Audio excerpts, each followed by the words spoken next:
Natanong nyo na ba sa sarili nyo na baka yung uwak na nakita nyo sa labas ng bintana ay nag-solve lang ng komplikadong puzzle para lang makakuha ng makakain? O kaya naman, yung pugita sa oceanarium, alam pala ang schedule ng mga gwardya at nagpaplano na ng pagtakas? Karamihan sa atin, ang tingin sa pinakamatalinong hayop ay ang mga dolphins at unggoy. Pero paano kung sabihin ko sa inyo na ang pag-aakalang iyan ay isang malaking pagkakamali? Ngayon, maglalakbay tayo sa mundo ng mga hayop upang alamin ang kanilang pinakamahuhusay na utak. Gumawa kami ng top 20 ranking ng mga henyo ng ating planeta at maniwala kayo, babaguhin ng listahang ito ang lahat ng alam nyo. Dolphins? O kasama sila. Pero siguradong mamamangha kayo kung nasaan sila sa listahan. Sa tingin ninyo, anong hayop ang pinakamatatalino? I-comment nyo na yan ngayon at sa dulo ng video, titingnan natin kung tumama ba ang inyong hula batay sa datos ng siyensya.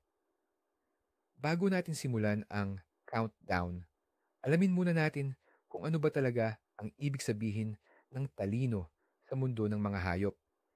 Hindi naman ito yung kakayahang mag-solve ng quadratic equations o mag-quote ng mga sikat na manunulat.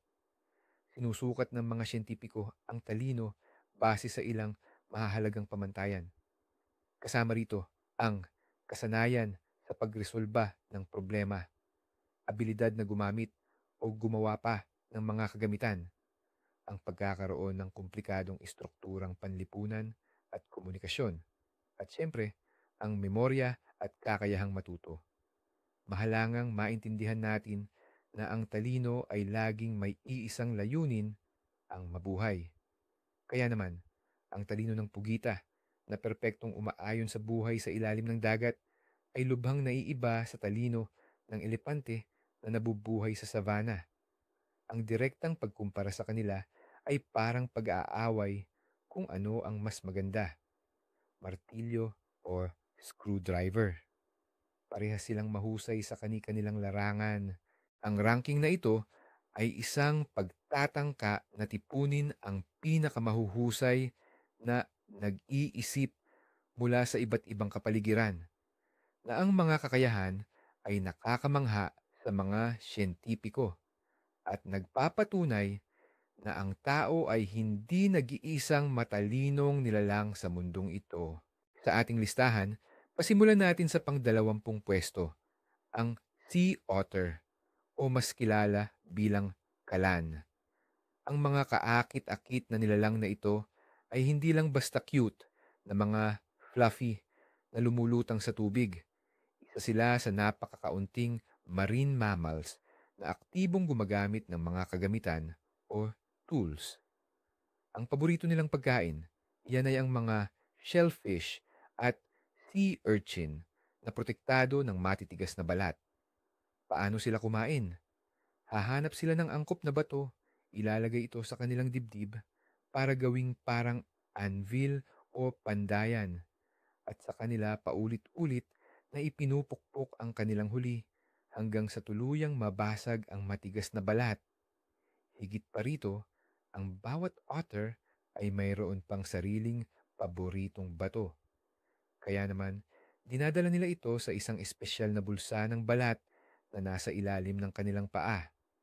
Nagpapakita ito hindi lamang ng kanilang talino o pagiging maparaan, kundi pati na rin ng kakayahang magplano at magpahalaga sa isang mahalagang resource. Ang pagiging malikhain nila sa pagkuha ng pagkain ay isang matingkad na halimbawa kung paanong ang talino ay nakakatulong para makapag-adapt at umunlad sila sa kanilang kapaligiran. Ginawa nilang mobile workshop ang kanilang dibdib.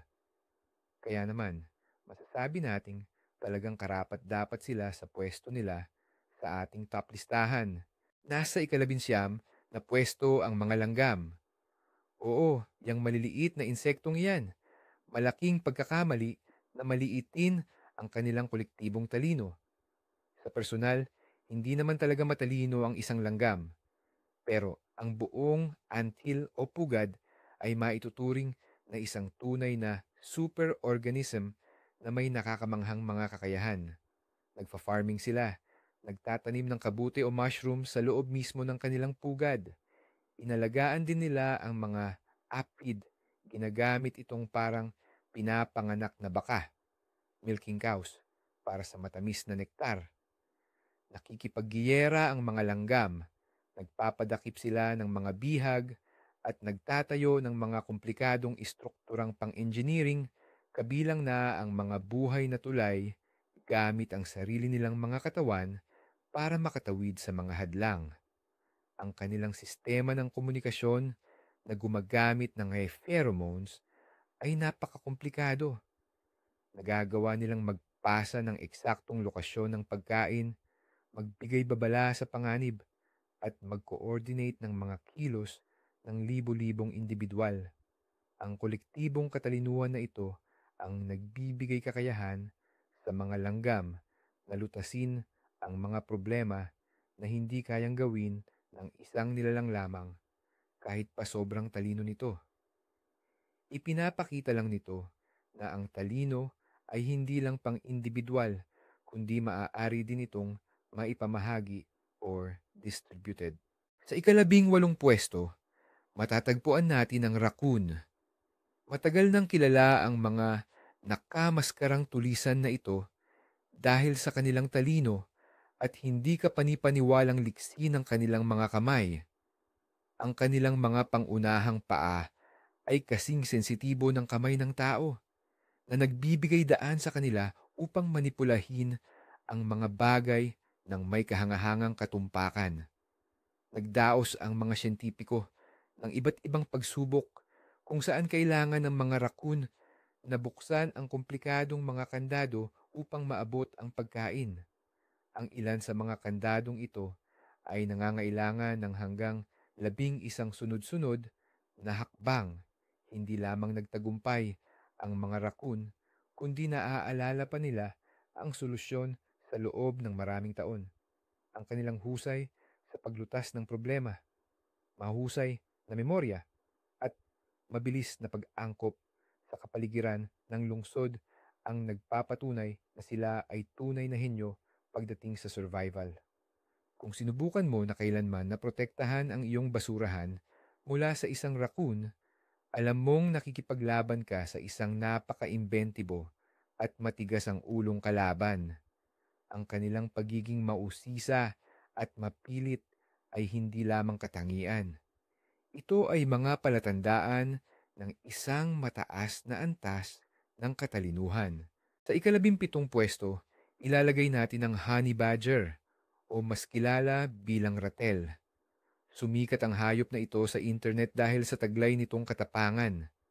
Pero sa likod ng reputasyong iyon, nagtatago ang pambihirang talino. Ang mga honey badger ay tunay na mga dalubhasa sa pagtakas. Sa mga zoo, nagpakita sila ng hindi kapanipaniwalang pagiging maparaan.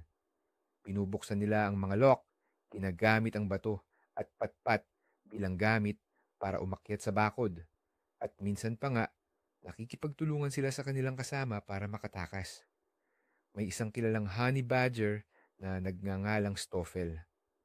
Natutunan niya kung paano magpatong-patong ng mga bato, humukay ng tunnels, at ginamit pa ang isang sanga na naiwan sa kulungan bilang hagdanan. Nang kunin ang lahat ng kagamitan niya, nagsimula siyang gumulong ng mga bolang putik para gawin itong tuntungan o step. Nagpapakita ito ng mataas na antas ng analytical thinking at kakayahan na makahanap ng di pangkaraniwang solusyon para maabot ang kanilang layunin. Ang honey badger ay hindi lang malakas at walang takot, kundi sobrang talino rin. Kaya naman itinuturing ito na isa sa pinakamalupit at iginagalang na hayop sa kalikasan. Nasa pang-16 na pwesto, ang daga. Oo, marami ang nandidiri sa kanila, pero panahon na para itapon natin ang mga maling akala. Ang mga daga ay hindi kapanipaniwalang matatalino at komplikado ang pagiging sosyal. Meron silang metacognition. Ito ang kakayahan nilang malaman kung hanggang saan lang ang abot ng kanilang kaalaman. Sa madaling salita, pwedeng ma-realize ng daga na hindi siya sigurado sa sagot sa isang tanong, kaya mas gugustuhin niyang huwag nang magdesisyon para hindi magkamali. Ang kakayahang ito ay dati raw na sa tao at sa mga primata lang makikita. Mabilis matuto ang mga daga na dumaan sa pinakakomplikadong labirint at matagal nilang naaalala ang ruta. May kakayahan din silang makaramdam ng empathy or pakikiramay. Sa mga eksperimento, pinapalaya ng mga daga ang kasama nila sa bitag, kahit pa inaalok sila ng tsokolate bilang kapalit.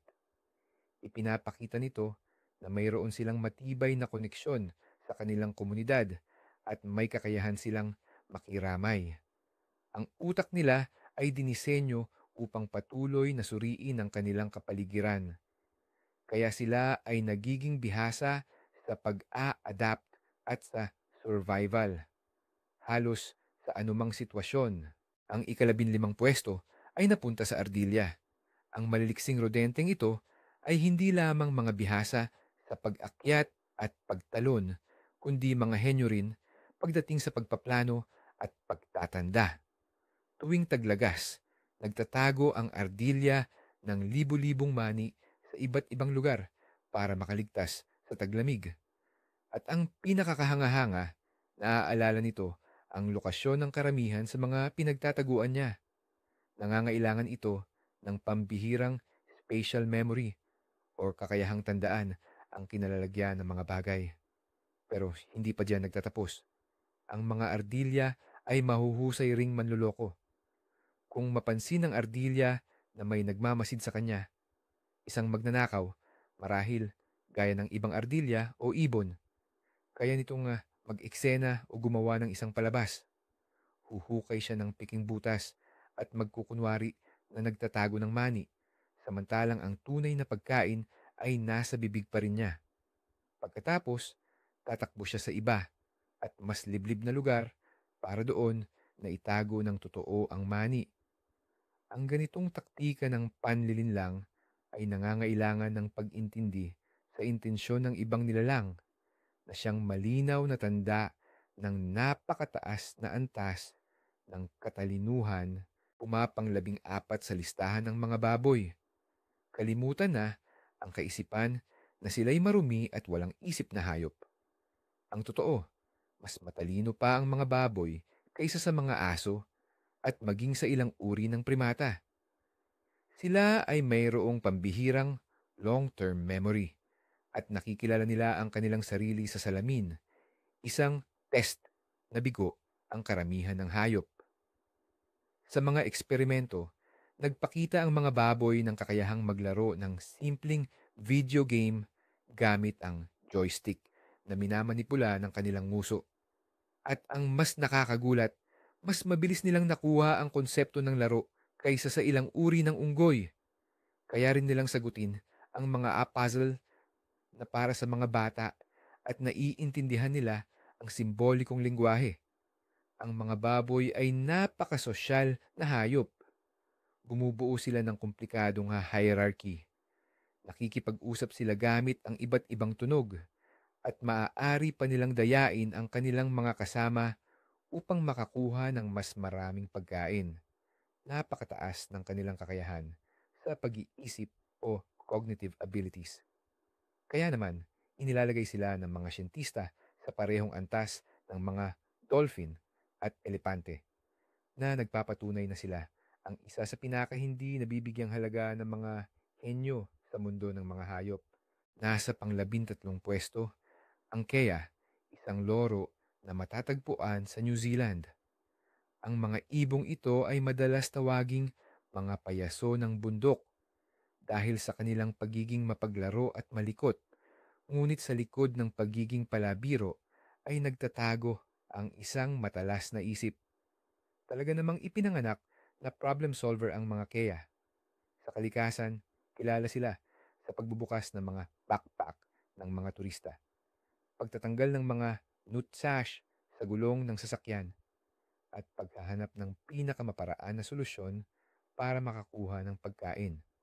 Nadiskubre ng mga siyentipiko na kaya ng mga kea na timbangin ang mga probability or posibilidad. Sa isang eksperimento, pinapili sila ng token sa dalawang magkaibang lalagyanan. Ang isang lalagyan ay mas maraming itim na siyang panalo na token, habang ang isa ay mas kaunti. Palaging pinipili ng kea ang lalagyan na may mas mataas na tsansa ng tagumpay. Ipinapakita nito ang kakayahan para sa lohikal na pag-iisip at statistical analysis sa isang batayang antas. Ang kanilang pagiging mausisa at kahandaang mag-eksperimento ay ginagawa silang isa sa pinakamatalinong ibon sa planeta na kayang lutasin ang mga problema na nakakalito kahit pa sa mga unggoy.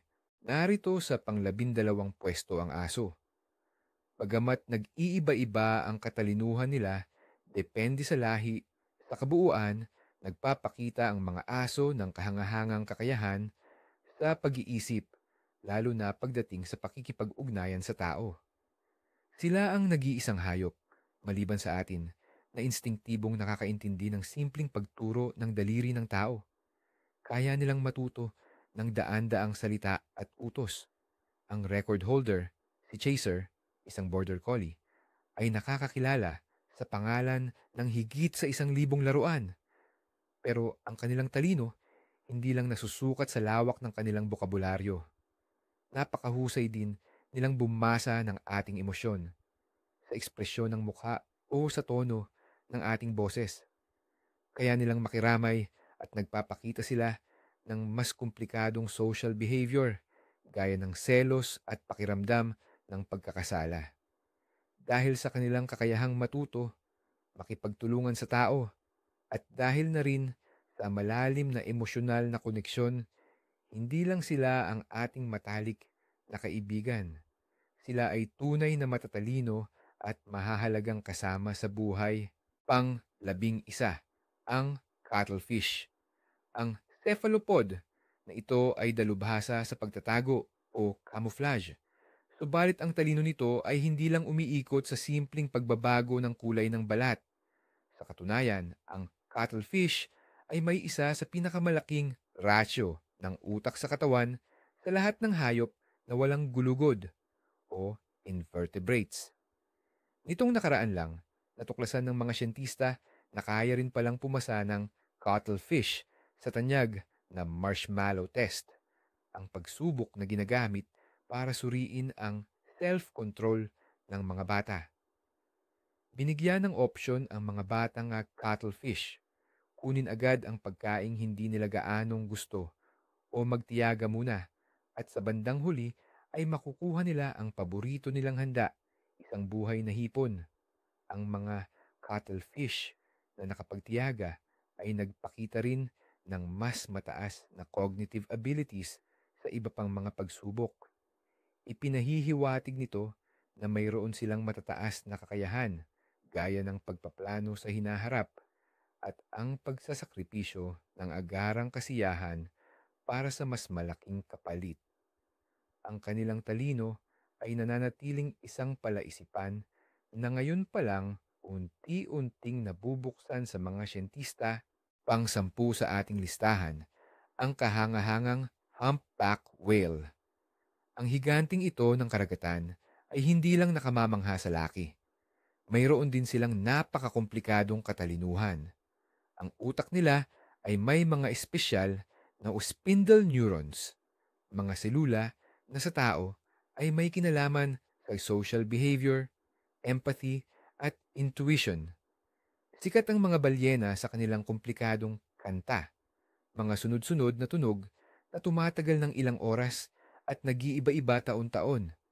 Ito ang isa sa pinakamatatalinong paraan ng komunikasyon sa mundo ng mga hayop. Ngunit ang pinakanakakagulat sa lahat ay ang kanilang pakikisama o social behavior. Gumagamit ang humpback whales ng panggrupong taktika sa paghuli ng pagkain, tulad ng tinatawag na bubble net o lambat na bula. Sinisimulan ito sa pamamagitan ng pag-ikot ng ilang balyena sa paligid ng kumpol ng isda. Sila ay nagbubuga ng hangin, gumagawa ng dingding na bula na nagtutulak sa mga isda patungo sa gitna na nagiging parang isang siksik na bola. Pagkatapos, isa-isa silang sisisid sa gitna at magsasalo-salo sa kanilang huli. Ang ganitong uri ng pinag-ugnay na trabaho ay nangangailangan ng komunikasyon, pagpaplano, at malinaw na paghahati-hati ng mga tungkulin. Nasa pangsyam na pwesto ang African Grey Parrot o mas kilala bilang Jaco. Kung ang Kea ay maituturing na henyo pagdating sa pag-iinhinyero, ang Jaco naman ay talagang henyo pagdating sa kasanayan, sa salita at konseptual na pag-iisip. Ang pinakatanyag sa kanila, si Alex na isang loro, sa ilalim ng paggabay ni Dr. Irene Pepperberg, ay nagpakita ng antas ng talino na maihahambing sa isang 5 taong gulang na bata. Hindi lang basta ginagaya ni Alex ang mga salita. Talagang nauunawaan niya ang kahulugan ng bawat isa. Alam niya ang mahigit 100 salita at kaya niyang tukuyin ang iba't ibang kulay, hugis, materyales at bilang ng mga bagay. Kaya niyang sagutin ang mga tanong tulad ng anong bagay ang kulay berde at gawa sa kahoy. Nakagawa pa nga siya ng sarili niyang salita para sa mansanas. Tinawag niya itong baneri, banana cherry, na pinagsama-samang mga salitang alam na niya. Nauunawaan din ni Alex ang konsepto ng zero o wala na isang napakahirap na ideya sa matematika. Ang kakayahan niyang ito ay nagpatunay na ang terminong utak-ibon ay dapat ituring na papuri at hindi na pang-iinsulto. Sa pangwalong pwesto, ang orangutan. Itong mga mapulang taong gubat ay madalas nalalamangan sa kasikatan ng kanilang mas kilalang kamag-anak, ang chimpanzee. Ngunit hindi pahuhuli ang kanilang talino. Talagang kahanga-hanga. Ang mga orangutan ay mahuhusay mag-isip at magplano, mga tunay na estratehista. Mas gusto nilang mamuhay ng nag-iisa, solitary. Kaya kailangan nilang maging mas lalong maparaan sa paglutas ng problema. Eksperto sila sa paggamit ng mga kasangkapan o tools. Sa kalikasan, gumagawa sila ng mga gamit mula sa sanga para maalis ang insekto sa balat ng kahoy o para makuha ang buto mula sa matinik na prutas. Ginagamit din nila ang malalaking dahon bilang payong kapag umuulan o kaya naman ay lalagyan ng inumin. Sa mga zoo, sikat ang mga orangutan sa kakayahan nilang magbukas ng kahit anong kandado at kalasin ang kanilang mga kulungan. May kakayahan din silang magplano ng pangmatagalan. Halimbawa, ang lalaking orangutan ay kayang gumawa ng kaniyang sikat na mahabang sigaw, longkol, para ipahiwatig ang kanyang plano sa paglipat sa susunod na araw na nagbibigay daan sa mga babae na mahanap siya. Nagpapahiwatig ito ng kanilang pag-unawa sa oras at sa hinaharap. Sa ikapitong pwesto, ilalagay natin ang elepante. Ang laki pa lang ng utak nila, patunay na sa talino nila. Sila ang may pinakamalaking utak sa lahat ng hayop na nabubuhay sa lupa. Pero hindi lang sa laki yan. Mayroon silang hindi kapani-paniwalang memorya. Kaya nga may kasabihan tayong memorya ng elepante. Naaalala nila ang lokasyon ng mga inuman at sapa sa malawak na teritoryo at kaya nilang kilalanin ang kapwa elepante o tao kahit pagkatapos ng maraming dekada. Nagpapakita rin sila ng komplikadong gawi sa pakikipagkapwa, kasama na ang pagdadalamhati sa kanilang mga namatay na kasamahan.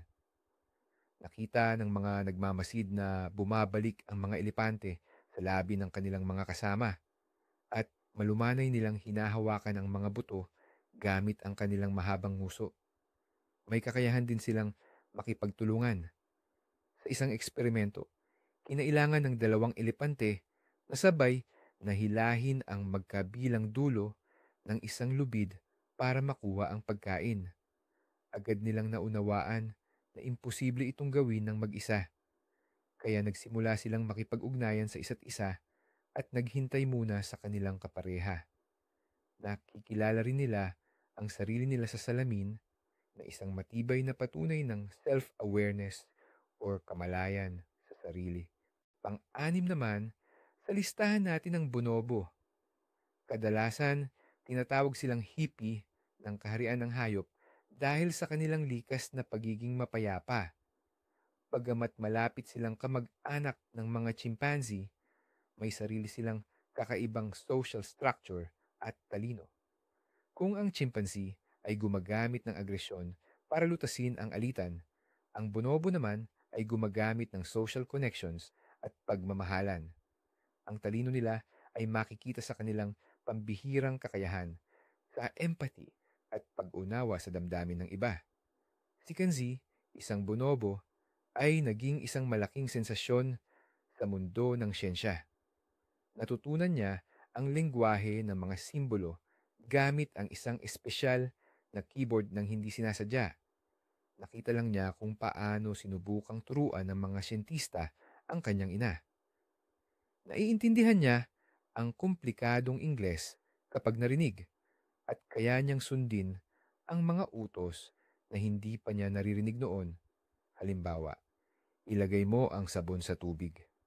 Ang kakayahan niyang ito sa lengguwahe ay nagpapatunay na ang mga bonobo ay may pinagmumula ng tunay na pag-iisip o kamalayan. Panlima, sa wakas, nandito na ang mga dolphin o mas tiyak ang bottlenose dolphin. Siyempre, matatalino sila, pero hindi sila ang number one, taliwas sa iniisip ng marami. Napakakomplikado at malaki ng kanilang utak at talagang kamangha-mangha ang kanilang buhay panlipunan. Ang bawat dolphin ay may natatanging tunog, isang personal na pangalan na ginagamit nila upang magkakilala. Nagagawa rin nilang maglipat ng kaalaman sa bawat henerasyon. Halimbawa, sa isang populasyon, natutunan ng mga dolphin na gumamit ng espongha sa ilong nila para protektahan ito mula sa matutulis na bato habang naghahanap ng pagkain sa ilalim. Ang kasanayang ito ay ipinapasa mula sa mga ina patungo sa kanilang mga anak na babae. May kakayahan din ang mga dolphin sa abstract masasmusa na pag-iisip. Naiintindihan nila ang mga utos batay sa senyas o galaw at kaya pa nilang gumawa ng sarili nilang laro.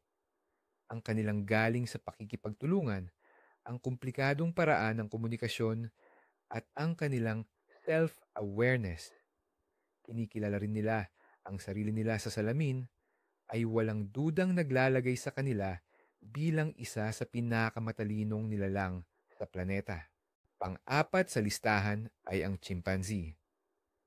Sila ang pinakamalapit nating genetic relative dahil 78%, 98% ng DNA nila ay tugma sa atin. Ang kanilang talino ay malalim ng napag-aralan at masasabing talagang kahanga-hanga ito. Ang mga chimpanzee ay marunong gumawa at gumamit ng iba't ibang klase ng kagamitan. Patpat para manghuli ng anay, bato para pamukpok ng mga nuwes, at nginunguya nilang dahon na ginagamit nilang parang espongha para makakuha ng tubig. May kakayahan din sila sa politikal na intriga. Nagtatatag sila ng mga koalisyon, nagpapabagsak ng kanilang mga pinuno, at gumagamit ng panlilinlang o daya para makamit ang kanilang mga hangarin. Bukod pa rito, mayroon din silang mga simula ng kultura. Iba-iba ang mga kagamitan at pamamaraan ng pangangaso na ginagamit sa iba't ibang grupo ng chimpanzee at ipinapasa ito sa pamamagitan ng pagtuturo. Mayroon silang pambihirang short-term memory, kagyat na memorya, na sa maraming aspeto ay nakahihigit pa sa memorya ng tao. Sa mga pagsusulit kung saan kailangan nilang tandaan ang posisyon ng mga numero, sa screen ang mga batang chimpanzee ay nagpapakita ng resulta na halos hindi na maaabot ng karamihan sa mga matatanda. Ang kanilang komplikadong pamumuhay sa lipunan at mga kakayahan sa pag-iisip, cognitive abilities, ang dahilan kung bakit sila maituturing na direkta nating kalaban para sa titulong pinakamatalinong primate. Pasok tayo sa top 3 at ang sumungkit ng bronze walang iba kundi ang pugita. Ang nilalang na ito ay sumasalungat sa lahat ng ating nalalaman tungkol sa talino. Wala itong buto, asulang dugo, at mayroon pa itong 3 puso. Pero ang pinakakahanga-hanga sa lahat ay ang nervous system nito. 2 ng kaniyang neurons ay hindi matatagpuan sa utak, kundi sa mismong mga galamay. Ang bawat galamay ay kayang kumilos at magdesisyon ng nakapag-iisa. Ang mga pugita ay mga henyo sa pagtakas. Kaya nilang sumiksik sa napakaliit na butas, tanggalin ang takip ng garapon mula sa loob, at sirain ang filtration system ng aquarium. Sila ay may mahusay na memorya. Kaya nilang makilala ang tao at makaramdam ng pagkagusto o pagkaayaw sa kanila. Marunong din silang maglaro at gumamit ng mga kagamitan. Halimbawa, dinadala nila ang kalahati ng baon ng niyog. Kung sakaling mapanganib, pinagsasama nila ito at ginagawang portable na silungan. Ang talino nila ay labis na kakaiba sa atin, kaya tinawag ito ng mga siyentista na isip ng dayuhan, alien mind, na nabubuhay sa sarili nating planeta.